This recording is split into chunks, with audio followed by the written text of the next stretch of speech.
It usually says, there we go. Okay, good morning, Professor Tootle. Good morning. I'm excited for you today because you get to interview another esteemed author. But before you start the interview, for the record, we probably should, and I think it's from either Fletch or Caddyshack, where Chevy Chase talks about his bona fides. I'm not sure what movie it is. I think it's Fletch, which is a great movie. If you haven't seen it, just go to Indeed. Netflix and watch that movie. But we are so casual with each other after the years that we hardly ever brag about each other. And I figure since you're interviewing an esteemed author, that I should give your bona fides. I don't think it's pronounced that way, but from the movie it sure is. Anyway, so Professor Tootle, you are the professor or a professor of history at the College of the Sequoias in Visalia, Excited. Yeah. California. Yeah, but you're not just a professor. I mean, there could be some weirdo adjunct professor or something. You've got a BA from California Polytechnic State University, and Sure. then in history. Yeah. What's that?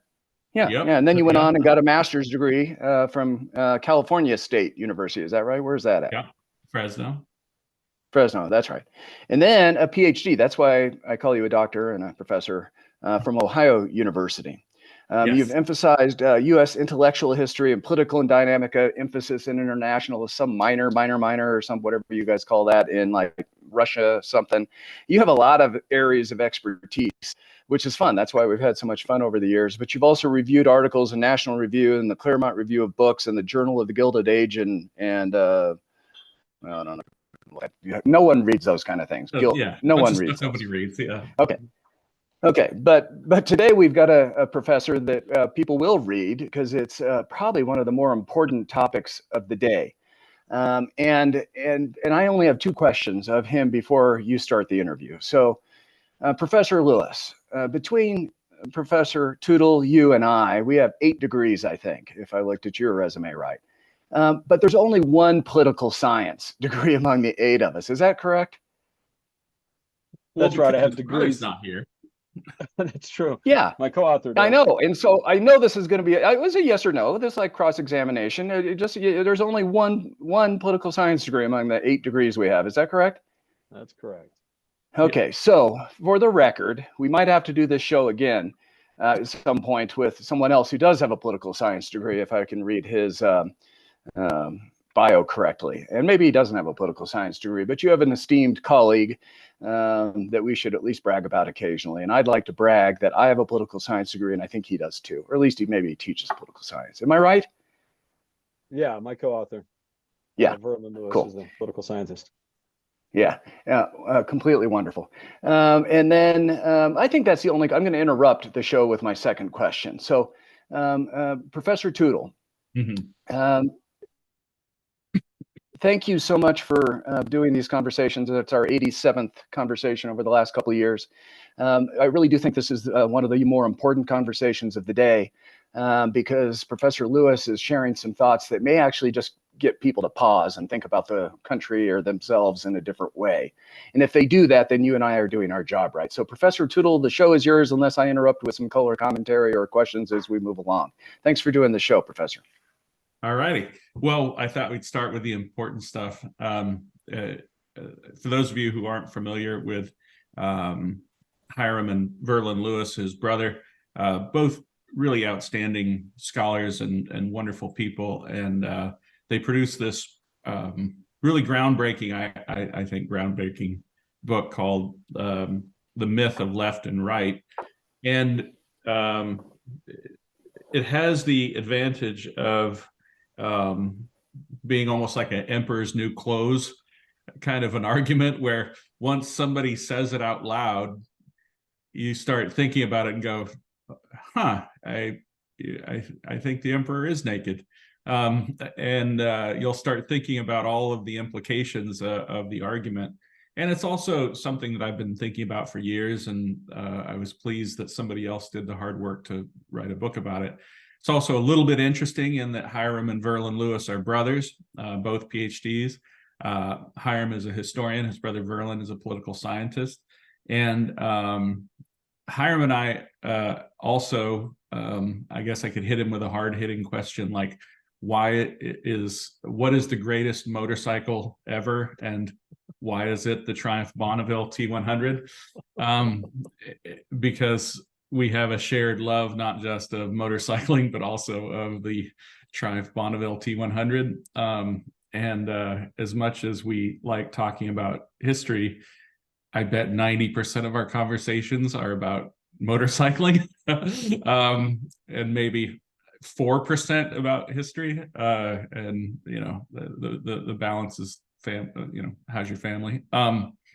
So I'm pleased to welcome him here. I also reviewed Myth of Left and Right for a new journal called The Vital Center, which was launched online a few months ago, and then they decided to relaunch it as a full print journal. So I guess we can celebrate this week the republication of my review of Myth of Left and Right in The Vital Center.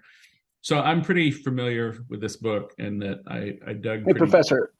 Yeah. This is a good time to interrupt with my second question. Thank you for reviewing Professor Lewis's book. But if I'm right, I saw another reviewer of his book, the esteemed Arthur Brooks. And so I'm confused on how Professor Lewis knows Arthur Brooks, because that's where you and I met. So Professor Lewis, how did you get him to review your book? Well, my co-author does most of that heavy lifting. He knows the players. He was a scholar at Harvard when our book came out, and Arthur Brooks, of course, is a professor there, so they had a connection, an institutional connection there, and so he connected with him, and then he was friends with Roger Smith, the political scientist at UPenn. UPenn is who is a colleague of Philip Tetlock, so we got him to endorse the book too. So two of the people we really consider terrific scholars doing work on this endorsed the book, which we were very pleased to see. Now three, Professor Tootle. That's right. Good. Back to you, Professor. Yeah. So I'm going to pretend like I don't know what this book is about, and that I haven't, scoured it from cover to cover. When I asked the first question to my good friend Hyrum, Hyrum, what's your book about? What's your argument? Well, it's funny that you say that, Stephen. You're going to pretend you don't know it well, because per your review, it's clear that you understand our argument about as well as anybody does. In fact, in some ways, I was reading your review and thinking he understands it better than we do, because you were making some points that we didn't make that were implications of what we said. But if I had to summarize in the most concise way what our argument is, and in the most emperor has no clothes way, it's this: that there is more than one issue in politics. There's more than one. That's it. That shouldn't be controversial. It shouldn't make people mad. It shouldn't ruffle any feathers, and people should just accept it because it's obviously true. And yet it's amazing how many people fight against that obvious truth. People are invested with their whole souls, with their sense of morality and sense of self, in this false idea that there's just one big issue in politics, and you are either on the left-wing side of that one big issue or the right-wing side of that one big issue. People need to believe this. They have deep psychological reasons for needing to believe this myth. But the myth of left and right is that there's one issue in politics, and that's clearly not true. There are many issues. There is abortion, there's tax cuts, there's affirmative action, there's aid to Ukraine, there's COVID vaccines, and these are all distinct issues, unrelated to one another, and yet believing that they are somehow deeply related at a philosophical level is something people want to believe, and that's why we continue to use a political spectrum, even though it can't possibly accurately model the politics of our time. And this is one of the things that you just reminded me of, that and you hit this argument in the book, but I just wonder if people really understand the implications of this. There's this book about evolution called The Tangled Tree. And the whole argument of that book is, look at the damage that was done to the world of science because of a bad metaphor. People believing that evolution worked like a tree. And then the whole book is just about how that destroyed scientific inquiry. And the same thing I've always felt is true about arguing that human beings belong on some sort of spectrum. And I've always taken that great line from Kant that was repeated by Isaiah Berlin, out of the crooked timber of humanity, nothing straight has ever been wrought. So why would we pretend that somehow what we're describing in the human experience is can be put on a grid somehow? And when I make fun of this with my students, I say, how much do you love your mother? Is that an 11? Like, I don't, like, how much do you want your kids to be happy? Is that 14? I don't. And I was reminded, I don't know if this story is true, but next time, if you ever run into John Gaddis, I want to find out if this is true. There's a legend that John Gaddis used to go to the American Political Science Association and go to panels and just raise his hand and say, "Where's the independent variable?"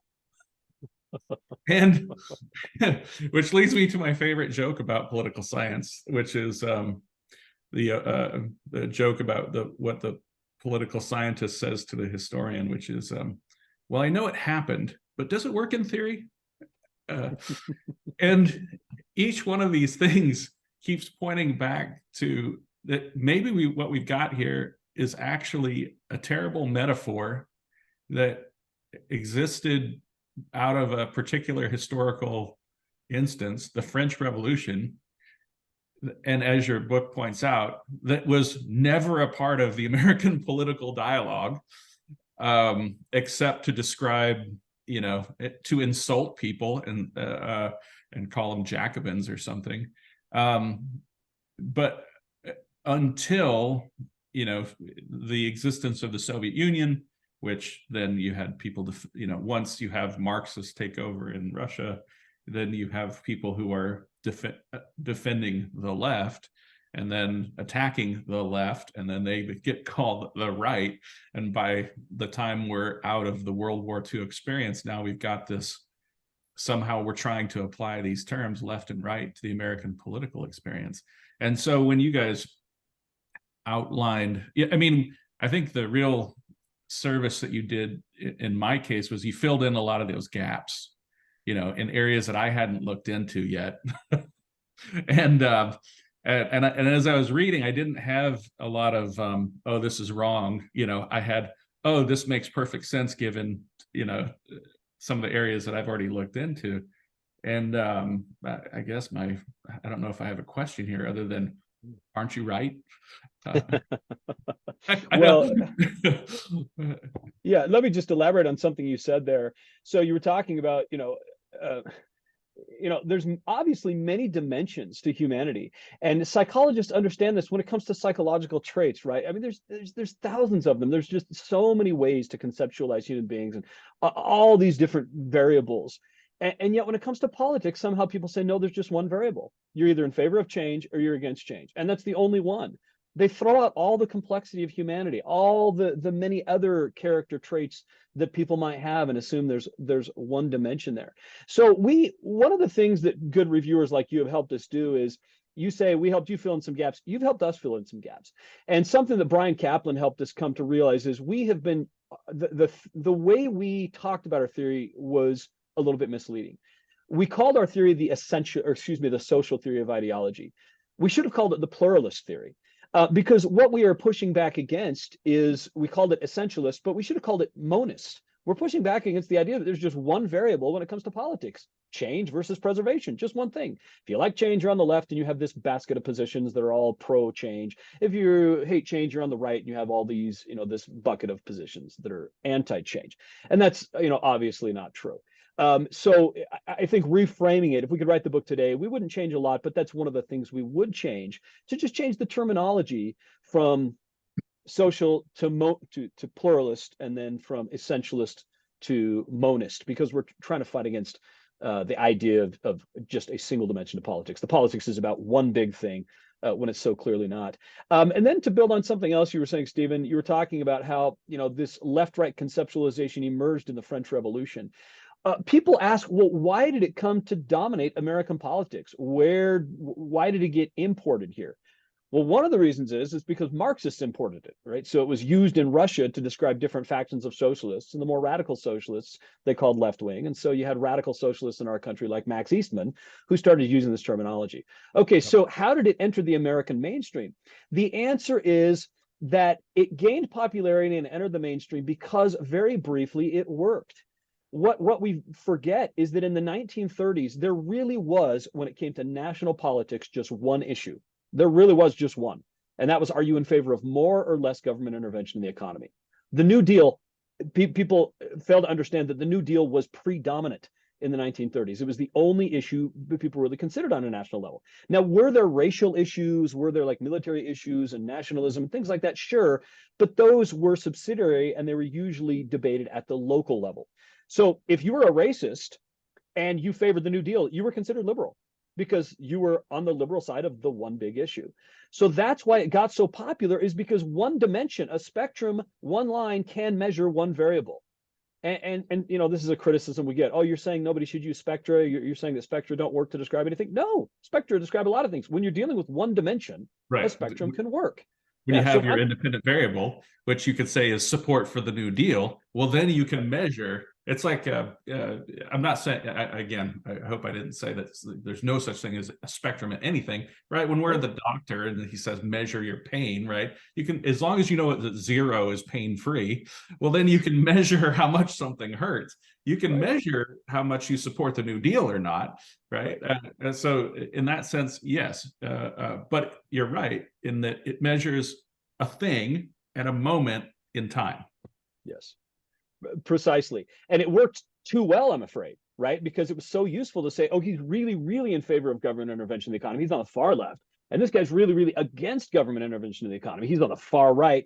And so then when new dimensions got added to politics, then we started talking about civil rights. And then we started talking about abortion. And then we started talking about prayer in schools. Then we started talking about the war in Vietnam. And we started talking about invading Iraq. And now we have dozens and dozens of dimensions to politics, and people are still using the one-dimensional model. So you have somebody like Donald Trump, you know, you have Ronald Reagan come along, and he's in favor of less government. And people say, oh, well, that makes him on the far right. Well, then George W. Bush comes along, and he's in favor of much more expanded government. And people say he's on the far right. You say, wait a minute, I thought small government was far right. Well, he's in favor of the war in Iraq, and that's far right. Oh, that's far right. And then Donald Trump comes along and says, I repudiate the war in Iraq. It was a total mistake. We shouldn't have done it. And now he's called far right.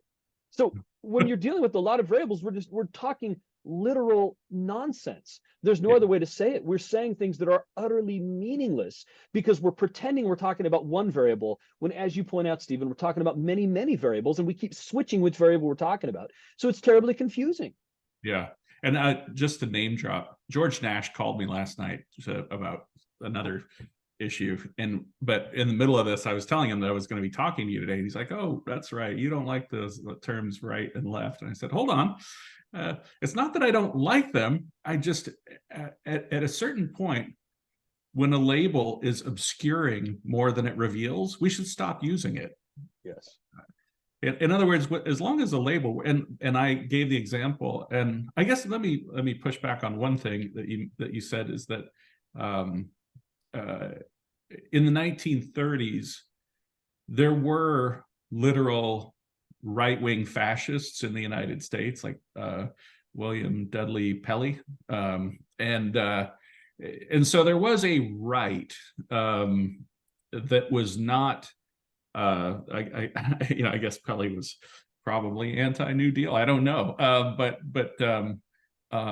there was a fascist movement in the United States, and there was always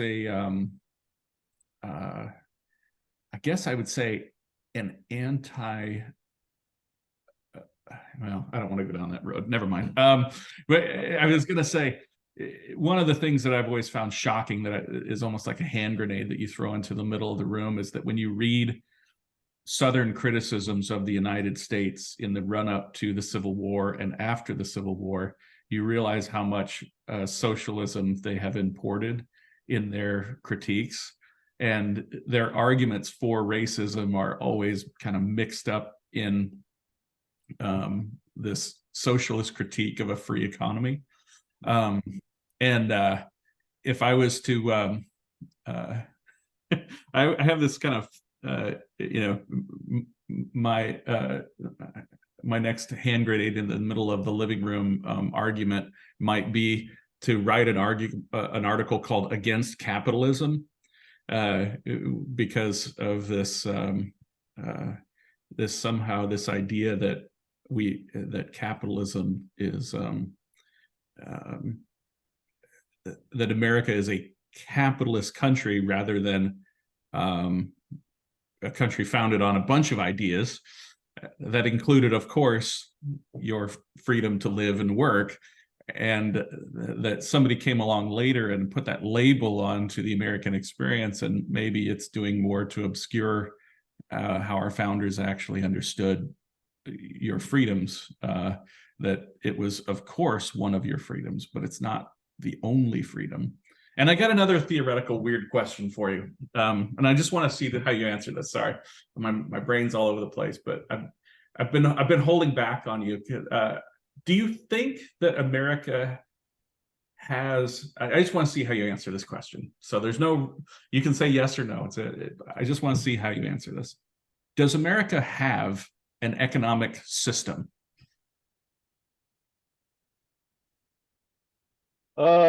It sounds like you're trying to, I mean, as democratic capitalism, that's what people say. Do you think that's misleading, or is this a trick question somehow? Well, I think it's interesting to let your mind answer one way, yes, and then see what happens, and then let your mind answer one way, no, and see where it leads your brain.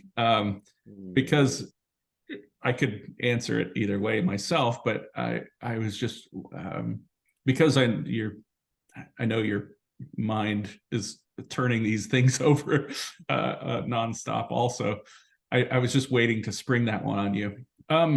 So let me run this by you in the no. If I was to argue no, I would say what we have here is and I'm trying to channel my inner TR here. What we have is a system that protects many rights, and that is the supreme thing. The thing that is above all else is that we have this system that we call pluralism, and that is a combination of a culture of natural law put into place by a system of political pluralism. And among those things are the rights that you have protected as an individual. A consequence of protecting those political rights influences how human beings deal with one another in every aspect of life.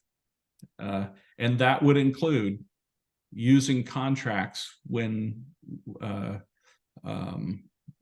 we engage in business, using money, being free to use money or sign contracts, having a peaceful way of resolving differences between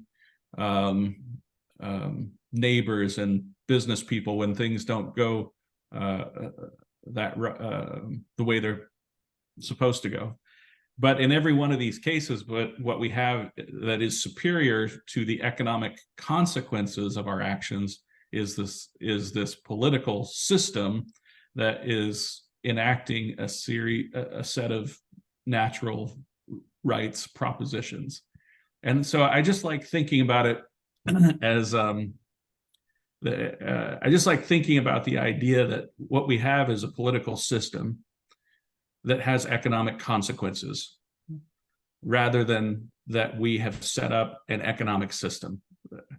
And I just feel like the implications of that stretch in many ways as far as your argument about the political spectrum and the myth of left and right. Because it's a framework. One of my buddies has as his email signature this this quote from George Box that says, do you know where I'm going with this? That all models are wrong, but some are useful. Yeah. And I kept thinking about that as I was reading your book, that all models are wrong, but some are useful. And in some cases it is useful, but it actually becomes destructive of our political culture and our political system when we keep applying this model that doesn't work.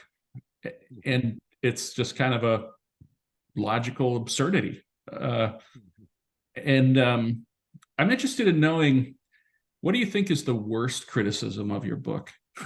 What's the worst thing? You don't have to name names, but what's something that your critics get wrong consistently?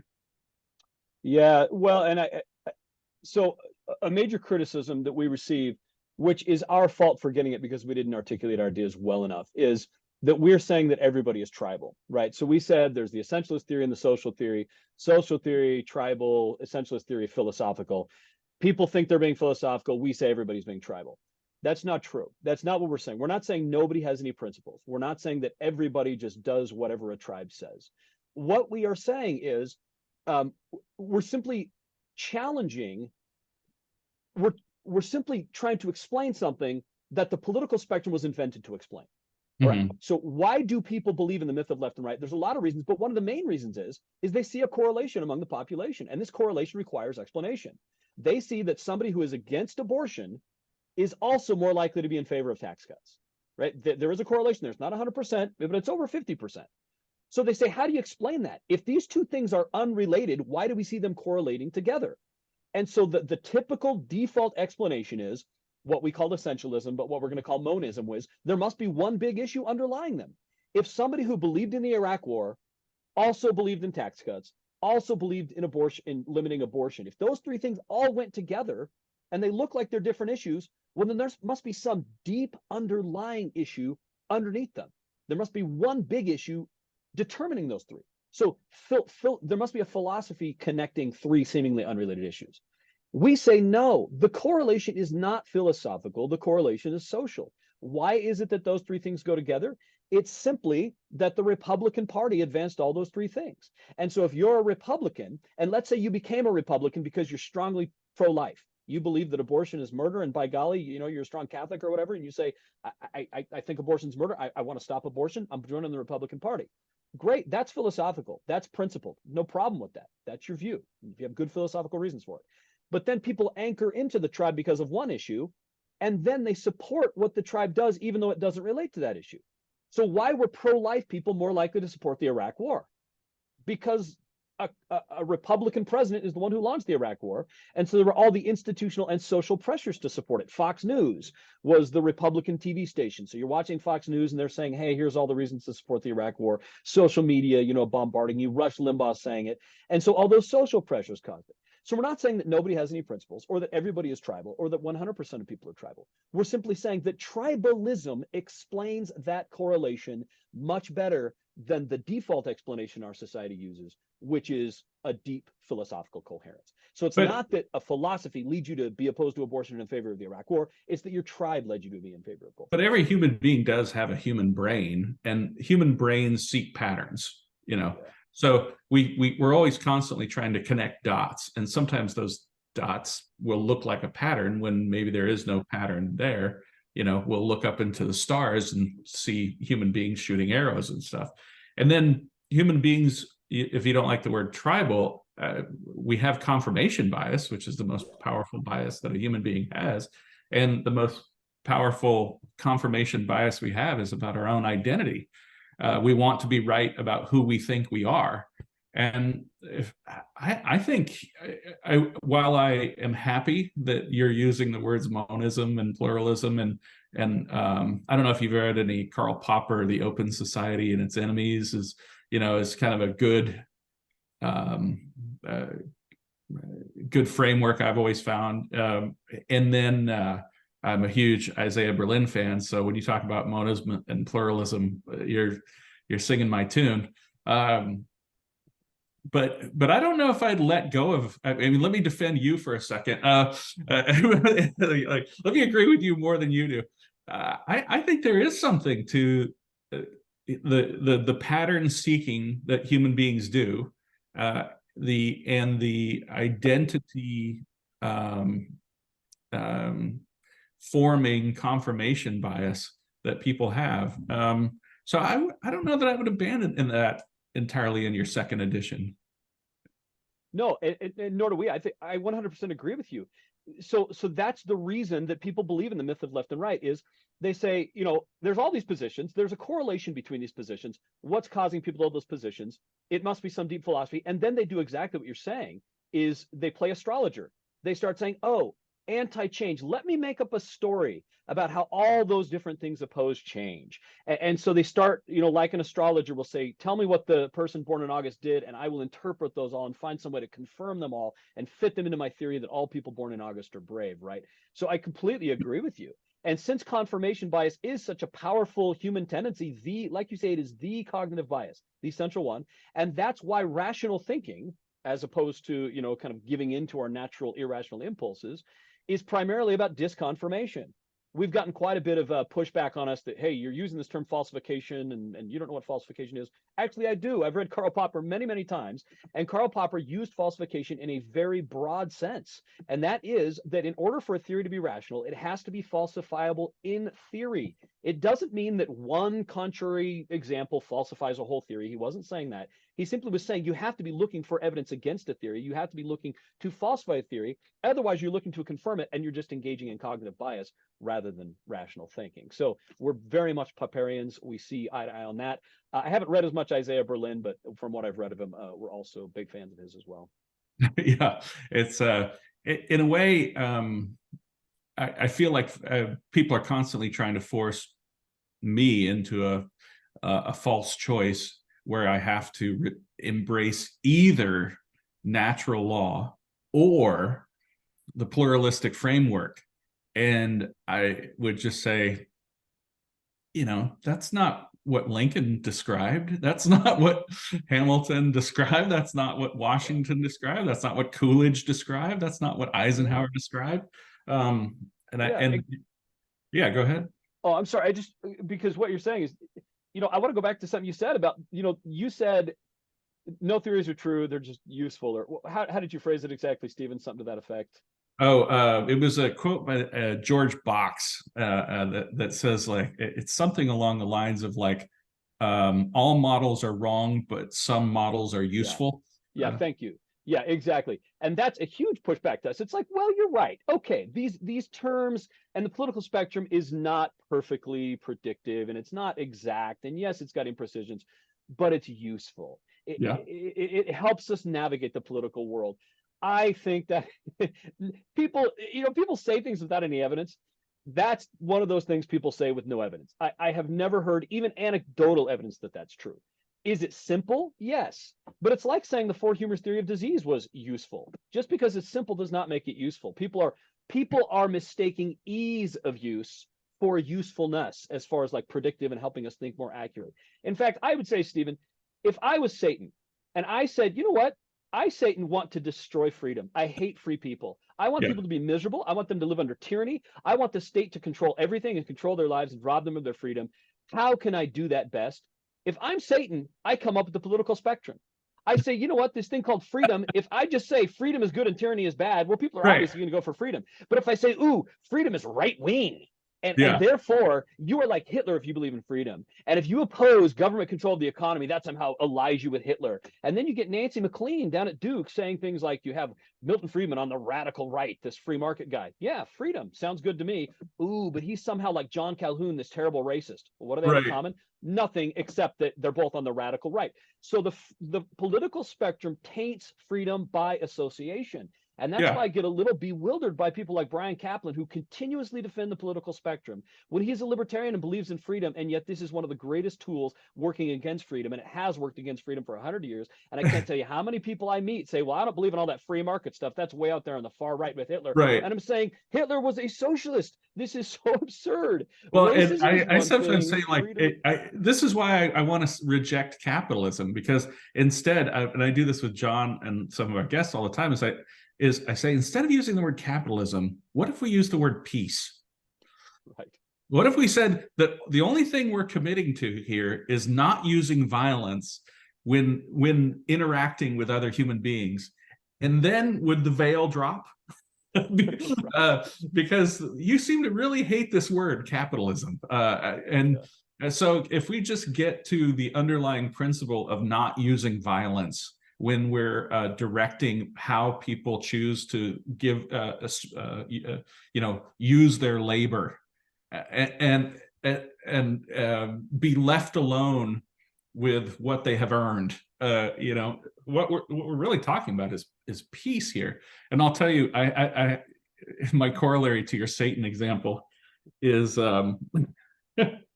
you can tell we both spent time in the classroom, I say, all right, let's imagine that I'm the world's greatest Democrat. Every night I have my portrait of FDR and I kiss it, and I, bow down and do the Stations of the Cross to John Kennedy. And I've got my my Andrew Jackson and Thomas Jefferson, iconography surrounded me. And every night I pray to God, please God, make me a better liberal tomorrow than I am today. I will not wake up in the morning and be a communist. The existence of the political spectrum somehow implies that if to be more of this turns you into its opposite.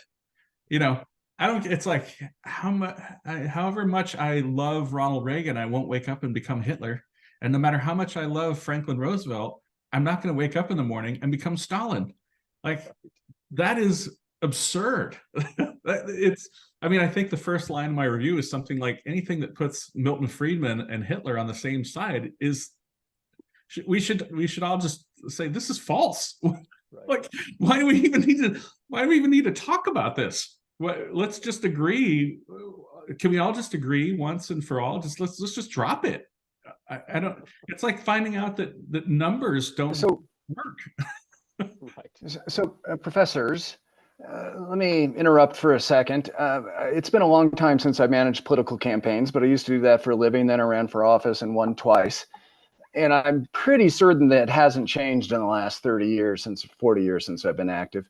The people vote party affiliation so far and above every other thing, beyond race, beyond gender, religion. It is just off, even name recognition. They just vote party affiliation, period, both on Democrats and Republicans. Is that still true today? Yes. And do you agree with that, Professor Lewis? Well, it seems to be. And I don't know if you're looking for how our theory comes to bear on what you're saying. Would you like me to elaborate on that? Yes. Yeah. So I think it's gotten worse, and partisanship's gotten worse, and people are wondering why that is. And I think our theory has an explanation, because what we're saying is that the two parties are like two baskets of groceries. That's the metaphor we use. We think it's a pretty good metaphor. So if John Brackney goes into the grocery store and he's just going to pick the products he likes. Maybe he likes some kale, maybe he likes whole milk, maybe he likes some tortillas, maybe he goes and gets some peanut butter. He just picks his own products. Now, we can't do that when it comes to politics because we have a two-party system, and I'm not against the two-party system. But basically, when it comes to politics, when John shows up at the grocery store or to the voting booth, they're waiting for him with two carts. He's got to either pick the Democrat cart or the Republican cart. And these are going to have a bunch of random groceries. It's going to have some things. Now, if you're a rational person, there's 100 products in each basket. When you show up to the grocery store and you see these two baskets, you're going to be like, yeah, I don't like everything in that one. Don't love everything in that one. But I've got to pick one or the other, so I'll pick the one that's better. I'll pick cart A instead of cart B. All right, now, that's fine. And if we voted that way, it would be fine. But here's what we're doing in America today. The political spectrum has convinced people that actually these baskets aren't random, that it's not just 100 products in a basket, some good, some bad. We have convinced ourselves with the political spectrum, with the myth of left and right, that no, everything in that basket is better than everything in the other basket because they are all philosophically connected. And therefore, anybody who chooses the other basket is stupid and evil because they have chosen the wrong basket, the philosophically wrong basket. They're on the wrong side of the one big issue. So you can see how that exacerbates partisanship. Because in the old days, in the 50s, for instance, we didn't think nearly as much in terms of left and right. That was that was outside most people's kens. And people said, well, there's the Republican, they have a basket, and there's some things I like, some things I don't. I'll vote Republican. Democrats, some things I like, some things I don't. Vote for that basket. But there wasn't this myth of left and right telling them that everything was better. So there was a lot more cross-party talking and dialogue and compromise. But now we have the myth of left and right, which dominates political discourse. And people are convinced that everything the Republicans believe is philosophically connected, either by a righteous conservative philosophy or a wicked right-wing philosophy. And therefore, it makes compromise less easy, and it makes people much more likely to say, of course I'm voting Republican for everything because they stand for the right philosophy. It's not about picking a basket. It's about picking the good guys. And once you think you're picking the good guys instead of the preferable basket, that's going to make your partisanship much more intense and much less productive. And again, that's why I can't emphasize enough. There's just no evidence that this abominable model is somehow useful. It's decidedly unuseful because every problem we see in politics today, pretty much it exacerbates virtually all of those problems. Okay, so a follow-up question. I historically, even when I was running as a Republican, for 32 years I was a Republican. For the last 7, I've been an unaffiliated independent. Guess that time frame. But I always have described myself, even as a young man, as a libertarian conservative Republican. I wasn't just comfortable with the libertarian naming. I had to have a couple others. Later on, I added some other things that I've now discarded, like populist. I still stick with constitutionalist. But I had all these labels, and I said, I'm really a party of one, and I don't want you to join my party because I don't want to compromise my values. I'm no longer a Republican, and I found that even me, I used to say I was independent and voted for some Dems and some Libertarians or whoever they were. But the truth is, for the most part, I didn't. I didn't take the time to look at county commissioners and city council people and some random state legislator. I voted Republican. Now that I've been independent, I have found myself forced to actually look at their websites and go, yeah, I just really don't like all the basket for that one candidate versus the basket for the other candidate. And I do party switch much more. So that's how I've opted to somehow live in the American political system today. What is your book recommending that we do either similar to me or different to me to put some rational thought process into the madness? What do we do as American citizens to better fulfill our Declaration and Constitution? How do we live together peacefully, as Stephen likes to point out? What do we do? Yeah. So what some people think we're against parties because we have a two-party system. We're criticizing the myth of left and right, but we have to untangle those two things. You can have two parties without a myth of a political spectrum that these parties can be placed on. And so and people say, no, you can't. It's naturally going to emerge. No, actually you can, because it was historically. People for most of American history have had two parties without this delusion of philosophical coherence. So is the shorthand of parties useful? I say it is. Look, most Americans don't have time to research every candidate. So the party shorthand is going to tell them something. Now, what they're going to do, though, is say the Republican Party currently stands for A, B, C, D, and E, and F. If you're moderately informed, you know that Donald Trump has changed the party in certain ways to make it stand for certain things. So if you see somebody with an R by their name, you can assume they probably stand for those Trumpy things. And if you like that basket better, by all means, purchase that basket. So the party shorthand can be useful, but deluding ourselves that Donald Trump, Ronald Reagan, Robert Taft, they all share some kind of essential connection with Adolf Hitler, and that there's just one issue in politics. That's not a useful delusion. So the useful shorthand of party labels, yes. Now, having said that, we're also asking Americans to, so John, I think you're doing what we're saying to do, if that's comfort to you. I mean, we're on the same page there. I think the way you have approached things and being critical of your party and saying, hey, the basket has shifted products, right? I mean, you said in 2016, they took things I liked in that basket and threw it out. And they took things that I don't like and put it in that basket. So I don't want to buy that basket anymore. That's what we're asking for. The second thing we're asking for is, in as much as it is possible, for Americans to go granular. Instead of saying this person has moved to the right, say this person supports free trade, right? Whatever you mean. I mean, simply talk about the issues. Instead of saying this person moved to the left or this person's on the center left, say this person is moderately opposed to abortion or moderately in favor of abortion. Simply talking about issues is the rational thing to do. And people say, no, you can't do that. That's too complicated. Ordinary Americans can't do that. Are you kidding me? Ordinary Americans buy their own groceries. Ordinary Americans get dressed every day. We don't say if you have more than 2 outfits, Americans will just get confused. You have to either give them outfit A or B, or they'll just, no, Americans, you way underestimate the American people. We can think in granular terms. And so why can't we simply talk about abortion, affirmative action, tax cuts, instead of saying right wing, left wing, as if there's just one issue? We do that in every other domain of life. If you went to the doctor and the doctor said, there's just one big illness and you have infections and cancer and bruises on the left, and then, you know, fractures and brain tumors and whatever else on the right, you'd say this guy is a quack. Those are three different things, and we need to talk about each disease individually. And the treatment for cancer is going to be different than the treatment for a broken bone or the treatment for an infection. And so we have to talk about infection, fractures, cancer, each granularly. If you went into the doctor and they didn't go granular and they talked about left-wing and right-wing illnesses, you would literally run for your life because you would die. And yet our country is dying because we are being like a quack doctor, pretending that there's just one illness and the treatment for all of them is the same. I mean, I can't tell you how frustrating it was in 2008. Here we have the biggest spending president in the history of our country, George W. Bush, set records for government spending. And then the economy tanked, and everyone says, well, that's what we get for having right-wing free market fundamentalist president. You just want to tear your hair out. There was nothing free market about Bush's presidency.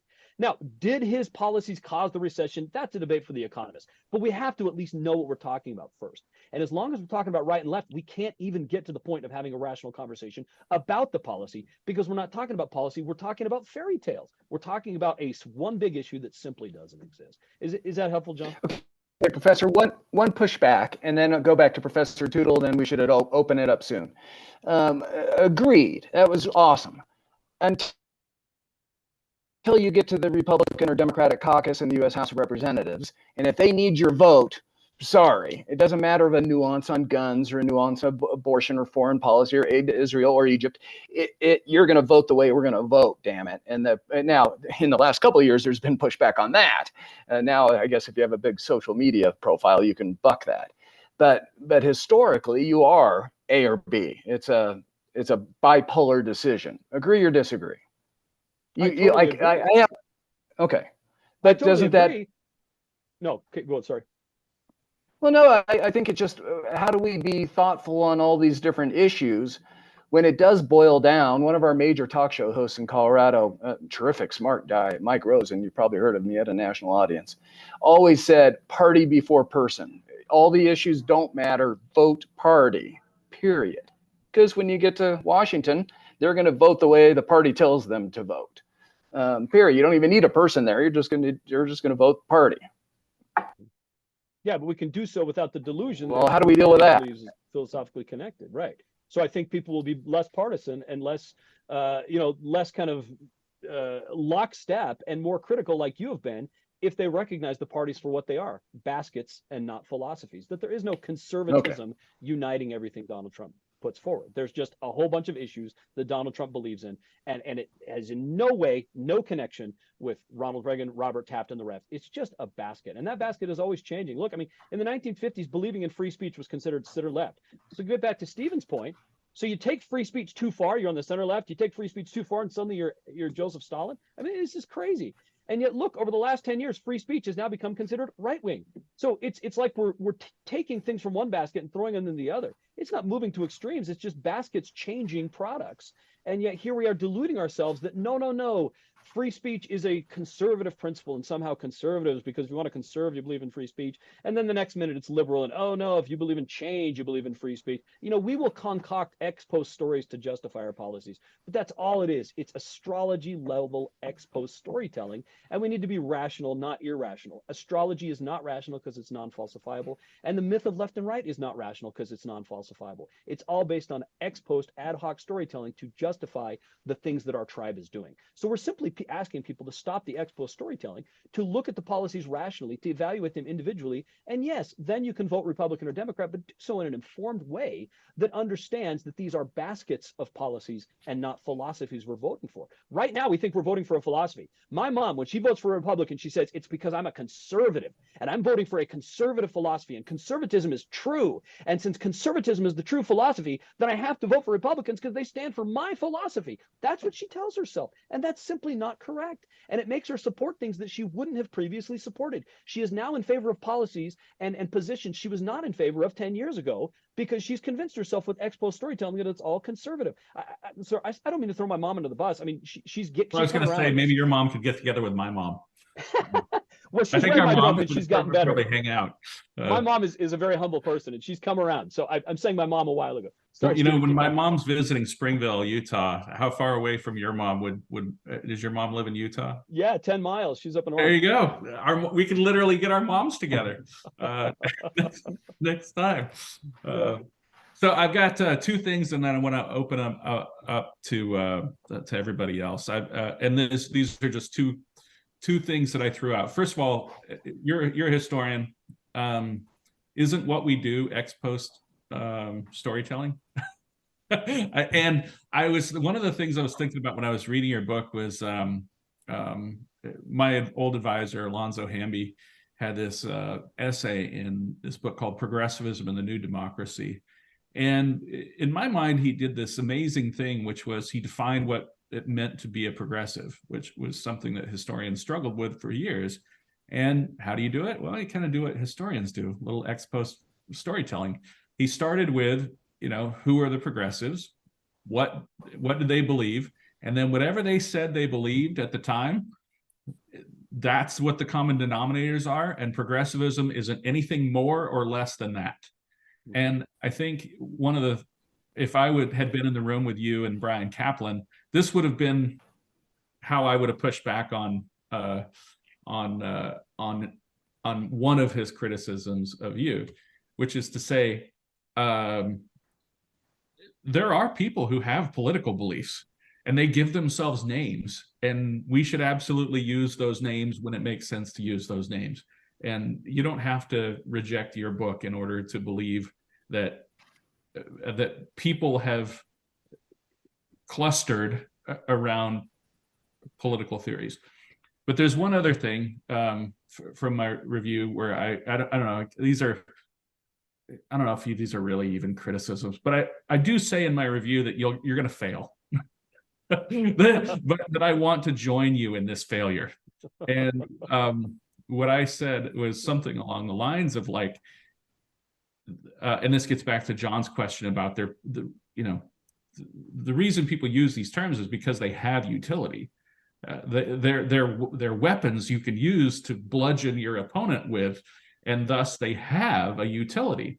Oh yeah. But I've been reading this Yasha Monk book on the identity trap, and I've really been thinking about what happens to our elite institutions when we don't care anymore about the truth. And all we care about is power. Mm-hmm. And I have absolutely no problem understanding why someone who doesn't care about the truth and only wants power, becomes invested in a lie that, helps them become more powerful.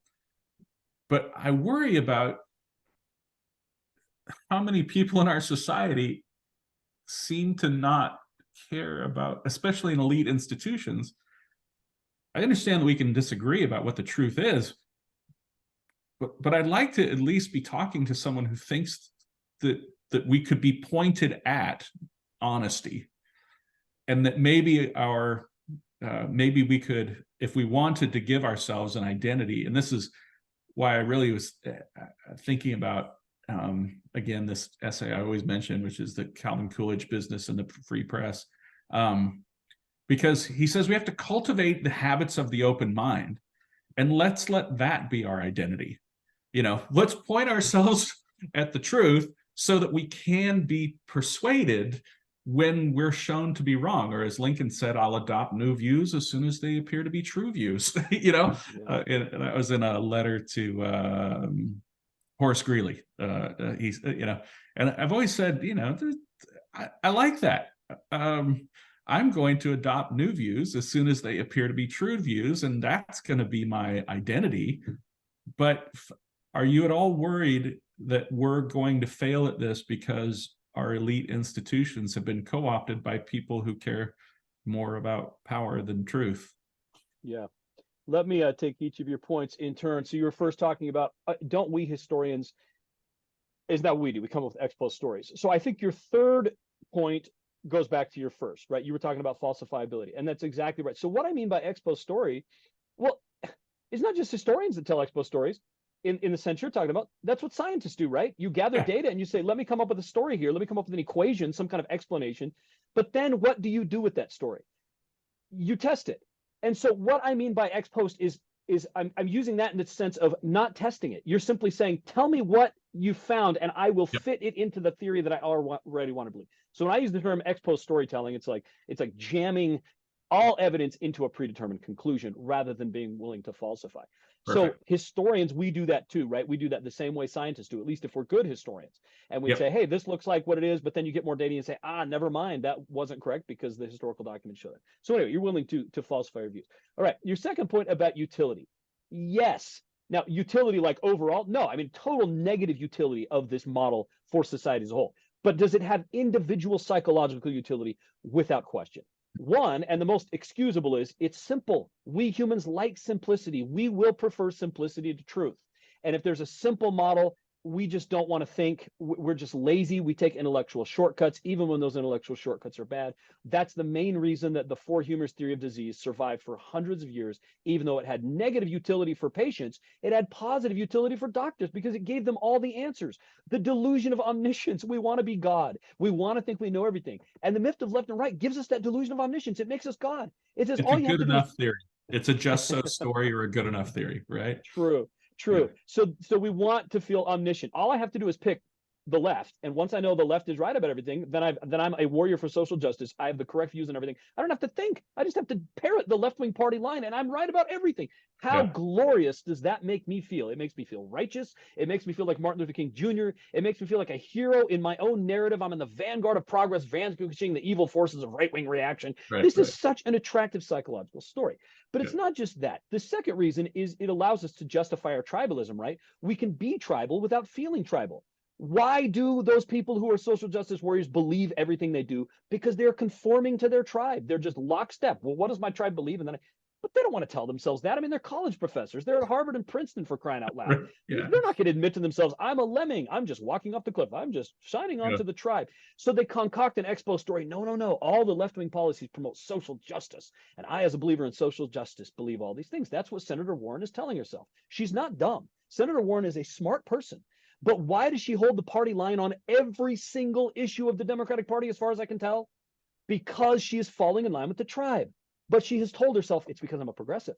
I have the progressive philosophy. That's so convenient for her. It is so dopamine producing in her brain. It gives her a sense of righteousness. So again, I'm not throwing her under the bus. I don't think she's uniquely wicked. I think we all do it to a degree, but we all should be doing it less. And our theory is trying to help us do it less. And then the third reason, the third utility that this has is for our political parties. To get back to some of John's points earlier, political parties love the myth of left and right. They have. So you're saying we're going to lose. Stephen, here's the main reason we're going to lose is not just because of the psychological incentives, not just because people care more about power than truth, which they do, sadly, but this is power over truth, right? Our political parties want power. And you don't get power by saying, look, our party stands for a bunch of stuff. We hope you agree with some of it. That's not going to get you power. If you send a fundraising letter saying that, people are going to be like, well, why would I donate to you? But if you, on the other hand, send a fundraising letter and say, look, our party stands for social justice and progressivism, and you must donate to our party because we have to vanquish the forces of right-wing reaction and not let the fascist forces in this country take over, that's going to get money. The truth that the Democratic Party stands for a whole bunch of stuff, some of it good, some of it bad, is not going to raise money. You get a letter in your mailbox that says, yeah, we stand for a whole bunch of things. We hope you agree with enough of them to donate. Not going to get donations. We stand for the forces of progress against reaction. That is going to get money. So yes. So to your last point, people care more about power than truth. Indeed. And that's why I keep going back to Karl Popper, why he is my lodestone, because he gave us a way out of that, right?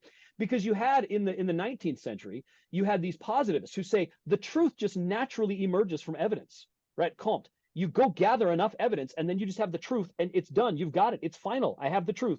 I figured it out. It's like a gold nugget that I dug out of the earth. I've got it. There's nothing else to be done. Then there was a postmodern reaction to that said, no, we humans are given a confirmation bias. We all have you're going to have your theory. Somebody else is going to have theirs. Your race, your class, your gender is going to shape how you see the world. So no one theory is better than any other. There's simply power forces working, and there is no such thing as truth. There's simply power. Popper gave us a way out. He said, yes, we are shaped by outside forces. Yes, we are given a confirmation bias. But what allows us to be rational is that we can disconfirm. So we will never, like the positives, get to the truth. but we can get closer to the truth by falsifying bad theories. So Popper was, in my opinion, the greatest epistemological philosopher since perhaps Plato, because he gave us a way out of the powerful postmodern critique. You don't have to make a false choice between either positivism or postmodernism. You can choose a third way, which is not positivist, but does believe in truth and believes in an incremental approach to getting to greater truth. Sorry if I went on there too long, but no, I love it. And just to confirm, I say that one of the things I remember telling one of my professors in grad school was the first night I was ever able to sleep at night was after I read Karl Popper and Isaiah Berlin. Like, in other words, I had been, the thing that I had been looking for so long was it was in my, European intellectual history class. Jeffrey Herf, thank you for assigning these readings. And that was the readings. And I said, oh my gosh, I can't believe finally someone has articulated this thing that is the powerful answer that to these seductive monistic, philosophical systems. But we should probably open it up to the people who've logged in here. Our fact checker had to go back to class, so I don't know if who wants to traffic cop this, but if you just want to stick up your hand and I'll call on, this would be the first hand. Ted Vale has a question. Just take yourself off mute and let her rip. Thank you. I do not have a PhD. My father did, and I grew up in university settings. I have one better. I have an LFD, which is a doctorate of life. But I lived in Africa for a decade in the 90s, where hell was just breaking loose everywhere. And I learned a lot, and then I thought, why is it failing there? Came back to America to learn what's going on here. A couple of observations. I think there's a question maybe at the end of this, but I for a long time have felt there is conceptually nothing. You can't say a left and a right, because that would imply there's a center that we all agree what the center is, and no one will agree what the center is. Therefore, there could be no left or right, period. So I don't like those labels at all. But I've also discovered that when I have conversations with people that are maybe on the other end of the spectrum, I will say, let's have a rule. Do not use left, right, liberal, conservative. Don't do it. We'll end the conversation. So we have a wonderful conversation. And I've discovered that when you don't have the labels, you end up in agreement. I always end up in agreement with them, with a lot of core underlying principles. So to me, instead of left, right, this, that, and the other, I think the real question is, how close are you to following the principles that hold the whole darn country together, whatever country you're in? That's your real question. And we ended up in a lot of agreement. And the irony of this is, at the end of the day, we really agreed it's all about those people up there wanting power and all the rest of us down here. And they'll do whatever it takes and give whatever labels so they can have that power. And I was there when Rwanda happened. Like, my closest friend was a guy that actually got the damn war stopped. So he had a mental breakdown. So that's my perspective. There might be a question here. So why do we keep having this left, right, this, that, and the other? Why don't we focus on the core thing that makes a country and stop all the silliness? Did you want me to chime in, Stephen? Sorry, you're muted, but if you want me to go, okay, sure. So first of all, let me say, and I'm not being coy here, this isn't false humility. I really do believe that your LFD is more valuable than a PhD, especially these days. I just think there's so much corruption in higher education that I'm quite certain that you, Mr. Vale, have acquired much more wisdom and experience than someone with a PhD ever did. But yes, to get to your point about a center, I completely agree. So Stephen just wrote an article for a magazine called The Vital Center. I wish them the best, but what my fundamental disagreement is, I'm guessing they took that name from Arthur Schlesinger's book of the same name. And he's one of the great villains in our story. Not because Schlesinger was not a smart guy or a great historian. I mean, I have the utmost respect for Schlesinger as a historian, as a thoughtful guy. But his conceptualization was so mistaken, because what he was saying is, he's one of the people who entrenched this monist paradigm. He says there's a far left of Stalin, a far right of Hitler, and the right place to be is right in the middle. And like you were saying, Mr. Vale, the middle, it's just self-serving. you're going to say whatever it is I believe is the middle, if that's the right place to be. And everyone's going to disagree about what the middle is. Every single Republican I know would say conservatism is in the middle. Those liberals are on the far left. You're going to call everybody who you disagree with far. Notice anytime you hear the term like true conservative or staunch conservative or committed conservative, you know it's a conservative talking, somebody who's self-described conservative, right? Anytime you hear the word extremist or far or radical, you know you're talking to, because we're trying to delegitimize points of view with those labels. So again, we're back to Nancy McLean. She's going to delegitimize Milton Friedman, not by engaging his ideas, not by talking about the merits of free markets, or as Stephen would say, peace, because the merits to me are indisputable. I mean, leaving people free, kind of indisputable there. But if she can tarnish it by association, so she's going to call Milton Friedman radical right. Oh, radical, that's not in the middle. Ergo, it's bad. So delegitimizing by, so again, the political spectrum is not useful because it's a tool, like Stephen was saying, of delegitimation.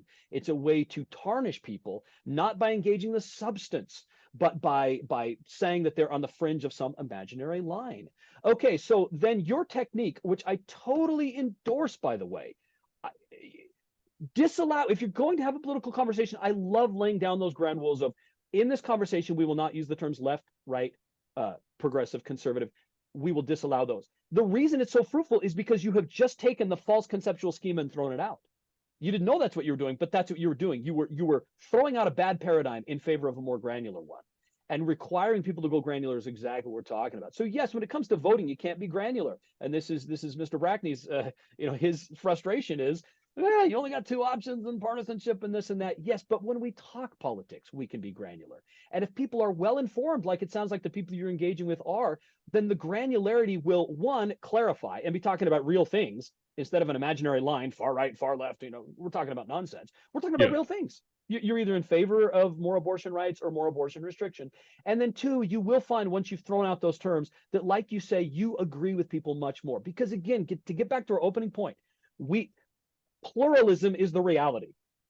Human pluralism, political pluralism, that every human being is a hash mash, is a bundle of thousands of inclinations, feelings, experiences that are going to lead them to a multiplicity of different political positions. And once you get rid of the false dichotomous framework of either left or right, you will find that since every single person is unique with a unique set of experiences and inclinations and tendencies and characteristics, well, then every single person is going to have their unique bundle of positions. And what that means is that every single person in the world, no joke, if they haven't been corrupted by the myth of left and right, every single person in the world will overlap with every other single person in the world on at least something, which means that everybody in the world is your ally on at least something. And from that point of common agreement, see, didn't Jesus say, agreeing with thine adversary quickly? I think that's a terrific rhetorical strategy Jesus was teaching us there. Agree with that adversary quickly, find what you agree on. And once you have the agreement, then you become allies. And then everything that proceeds from there is a partnership. It doesn't mean you agree on everything, but it means at least you're starting from agreement so that the points where you disagree is a partnership to try to clarify, to try to persuade, to try to understand. I think, Robert George and Cornel West are a terrific example of this. I mean, unfortunately, they're stuck in the left-right framework. But despite that, they're still able to engage in extremely constructive dialogue, and I have the utmost respect for what they're doing. So I want to see more of that, and I think you, people like Mr. Vail, are leading the way in that by disallowing these misleading terms. We have another question. Stick a hand up. Miller, Susan, Ben. Because I have a good example of this. One of the things that Eisenhower did about civil rights issues in the 1950s was that every time he was describing civil rights, he would couple race with religion, because he knew that Americans already agreed on not discriminating on the basis of religion. And so every time he mentioned these things, he would always put them together as a way of saying, well, we already agree on that. He says, regardless of such things as race and religion, and it can't be on accident, because he did it almost every time he talked about these issues for the 8 years of his presidency. And he specifically praised that trait in Lincoln as well, which, again, if it's something that he saw in Lincoln's leadership and then specifically emulated, probably not an accident. But I don't know if I'm telling myself a just so story. Well, Well, you're talking to a huge Eisenhower fan here. I consider him maybe our greatest president of the 20th century. And so the subject of my thesis and dissertation. So okay. I was, in fact, what drove me into graduate school was I wanted to know how we could have gotten Eisenhower so wrong. And so my master's thesis was kind of focusing on Eisenhower, and then it was expanded to Truman and Kennedy. But in both cases, it was, how do we end up with an entirely false premise? Maybe you can see why your work appeals to me, which is like, how is it that human beings acquire a false understanding of contemporary events? And so this has been a question that's interested me for years. Although I always ran into this caveat because Peter Schramm, the great Peter Schramm, always pointed out that he hated Eisenhower for not supporting the Hungarians in the revolution. So I always say that Hungarians are the ones who have a legitimate gripe against Eisenhower, called for them to rise up and then didn't help. Well, I think, just to, again, I get it. I'm the kid with the hammer, so everything looks like a nail. But I think, the misunderstanding of Eisenhower does largely arise from the myth of left and right, because the way that people like Buckley conceived of Eisenhower, well, of course, Democrats hated Eisenhower because he was a Republican. So why did people like Buckley not like Eisenhower? And why is it that the current Republican Party doesn't look favorable upon him? Because they have the myth of left and right. And according to that myth, he was squishy, right? He was in the middle. He was a moderate, squishy moderate. Yeah. When you're dealing in this false paradigm of left and right, and there's a good side and a bad side, being in the middle just means being half bad, right? So you can frame it like Schlesinger did, being in the middle is good, but you can also frame it being in the middle is bad. It's squishy. You can't make up your mind. You have no principles. You're just going with the wind. You're saying, what does this side believe? What does that side believe? I'll just be in the middle of the two. Once you get rid of the myth of left and right, then being independent minded and not lockstep like Eisenhower one becomes not a sign of lack of conviction, but a sign of greatness and a sign of conviction. And what the research shows is that, and this is funny because people think, I'm a conservative because I have conviction. I have a philosophy. I'm not going to be one of those squishy moderates who just doesn't have any strong principles. Right. I am a principled conservative who follows. But what it turns out, what the laboratory evidence shows, and what you can see every day in society, is that it's actually people who consider themselves the strongest conservatives and the strongest liberals who have the least principles. It's really fascinating. You take people into a laboratory and you say, Donald Trump supports a higher minimum wage. What do you think? Strong conservatives will be more likely to change their view on the minimum wage. They're the most squishy. Whereas people who say, well, I'm not a strong conservative or a strong liberal, and they kind of have their views and their minds made up ahead of time, they're less likely to switch based on priming. So the more ideological, the more you subscribe to the myth of left right, the squishier you get. And that's why people like Eisenhower don't get their due, because we have this false view that he was squishy. He was not committed. He was not conservative enough. When in reality, he had plenty of principles. He stuck to those principles, and those principles just didn't fit easily in either party. That's why I'm a huge Eisenhower fan. Yeah, and I always say that Eisenhower is the last Republican conservative, and we can talk. Maybe we can have a whole show on that. Like what I mean by the last Republican conservative. The last president who was really articulating the without getting the myth of left and right, into it. The traditional conservative Republican framework, which is, anyway, I don't want to get into a Taft argument and all this, but I agree. I shorthand, we need to wrap it up, but I agree. Oh, are we wrapping it up? Because I do want to follow up, because I think you make a good point that I haven't addressed, but if we need to wrap No, go for it. Yeah. Okay, really quick. So that is one of the main weaknesses of the book.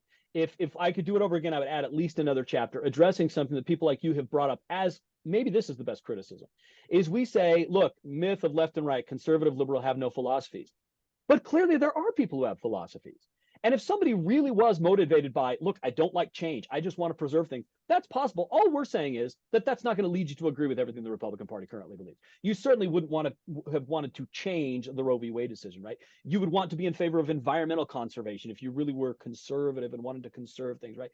So the point we're making is, the main point is not that nobody has political philosophies, but you simply can't put all political philosophies on a one issue spectrum, right? So the reality is that if people thought philosophically, different people have different values, and you'd wind up with a whole constellation, dozens and dozens of different groupings. That would be fine. That's what we mean by pluralism. So one person would be guided by realism, another person would be guided by pragmatism, another person would be guided by nationalism, another person would be guided by a concern for life. We'd have all these different groupings, and they would be pluralistic and they would be multiplistic rather than monist. That's our point. So we often were kind of hard on people saying true conservative, but here you are saying true conservative. I get what you mean, and I should have been more respectful to that view. So the people who say, well, there's Trump, and then there's the Trumpists, and then there's the progressives, but I'm a true conservative who doesn't agree with Trump. They're trying to stick with the framework, but they don't realize that they've just falsified it by their claim. Because what they're saying is there's Trump, right? There's progressives left, and then there's me not on the thing. So there's a third position. In other words, we're not dealing with monism anymore.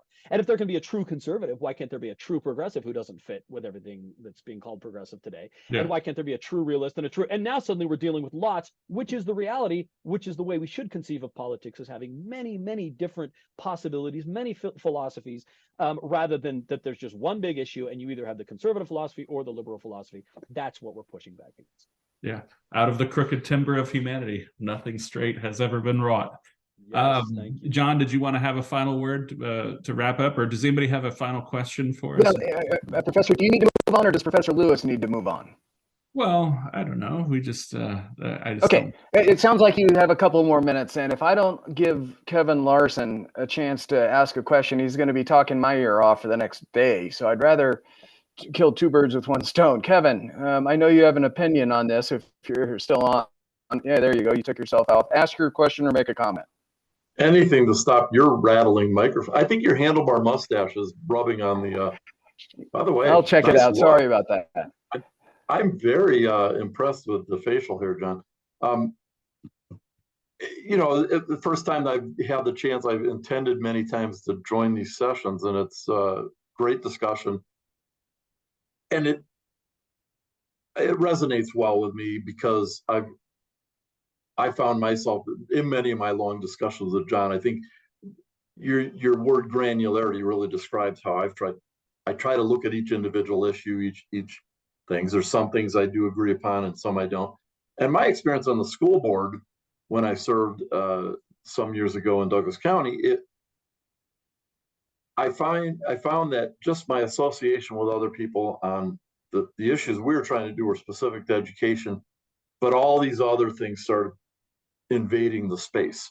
And so I got labeled that just because of my association with either a party or some other people who had other positions that were well known, that now started defining me. And you can spend a lot of energy trying to disassociate from that.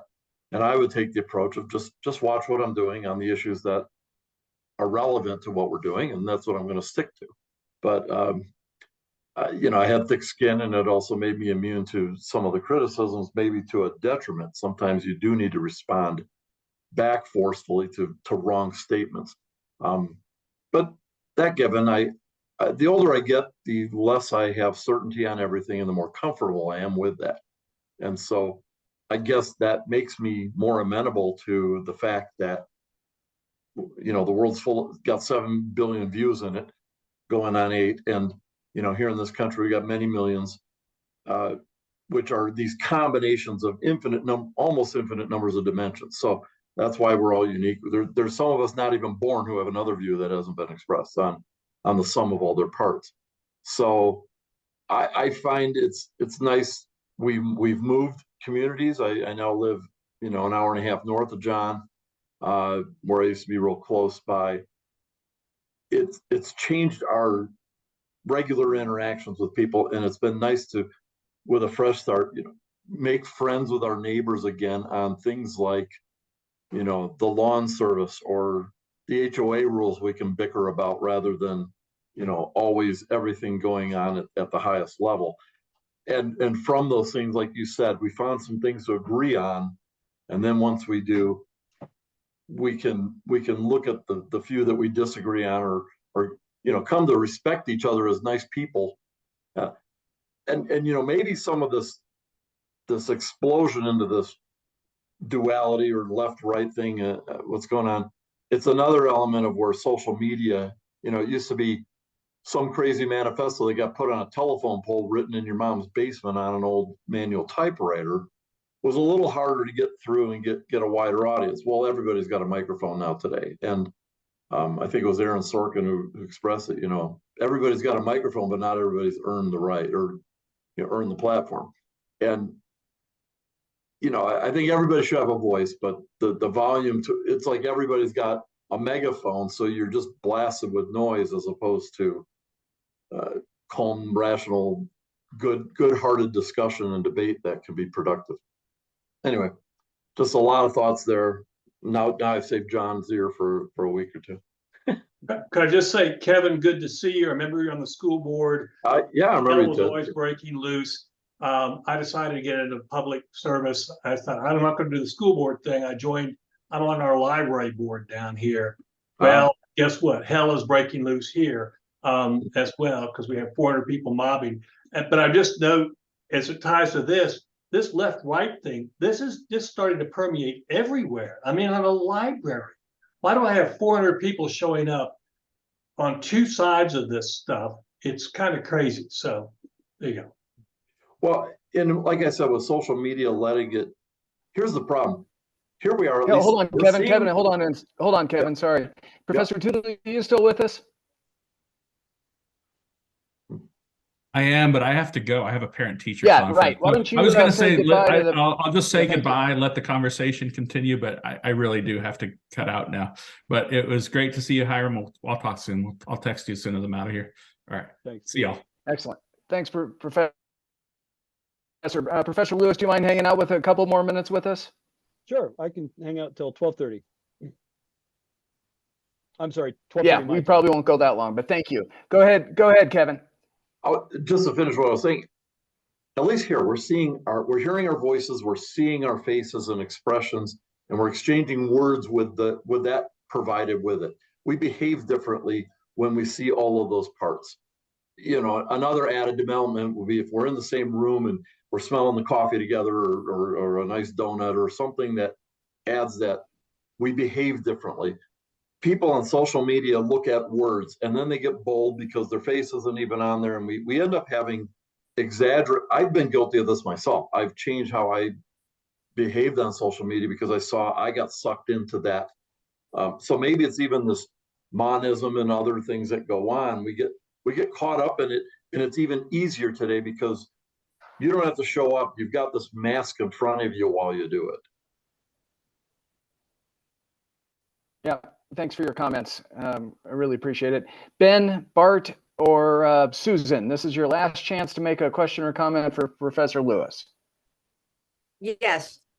So my question is, because I'm not so sure whether a two-party system is what it should always be, because here's the dichotomy.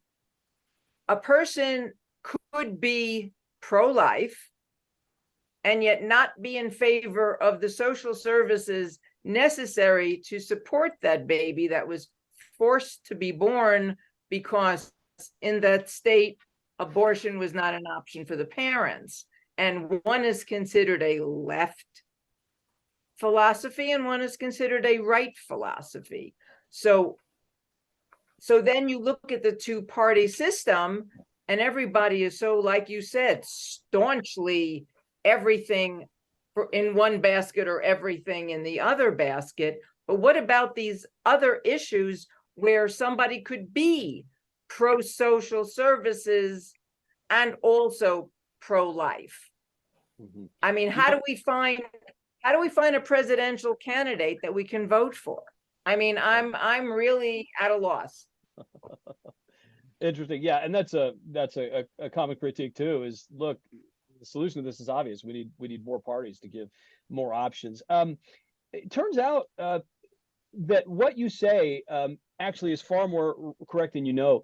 Jason Whedon and Rob Kurzban wrote a wonderful book. The name escapes me at the moment, but basically saying that we think certain positions go together. That is an elite phenomenon. The myth of left and right is an elite phenomenon.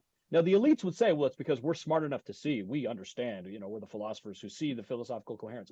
No, it's because they've spent the most, it's for the same reason that doctors in the 18th century were more likely to believe in the four hubris theory than the common person. They'd been indoctrinated into a bad model for longer. I mean, our entire education system, from the time you're in 4th grade, they draw you this magic line and say the Republicans are here on the center right and Hitler's over here on the far right. So the more education you get, the more indoctrination you get into the bad model. But as you point out, Susan, common normal people who have LFDs rather than PhDs are much more likely to see the truth.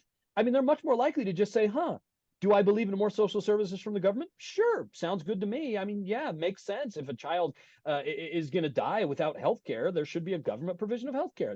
Okay, that makes sense. And then do I think we should, allow women to kill their babies when they're 8 months, along in the womb and they're viable outside? Maybe not, right? So there, other people are not ideologically consistent. It's an elite phenomenon. It's the Sean Hannitys, it's the news organizations, it's the college professors, it's the party leaders, it's the congresspersons, the senators. The elites are the ones who are more likely to believe in the myth of left and right.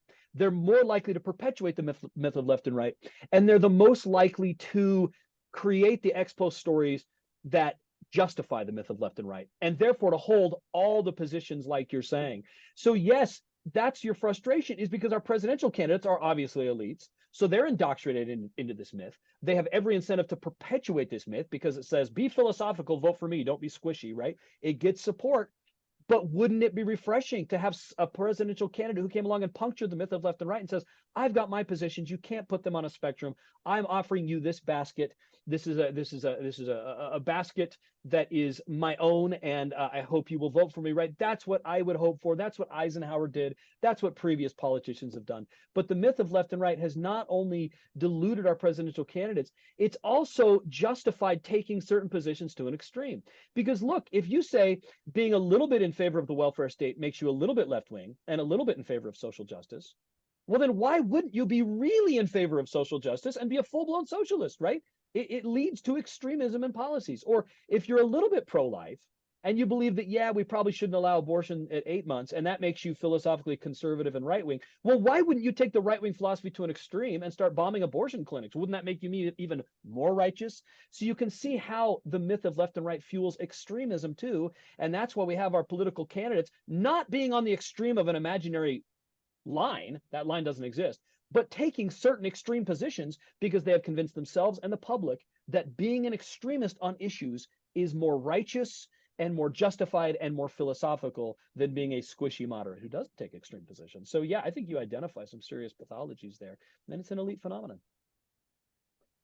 Excellent. We are almost out of time now. This is your last 10 seconds or so. Bart, anything?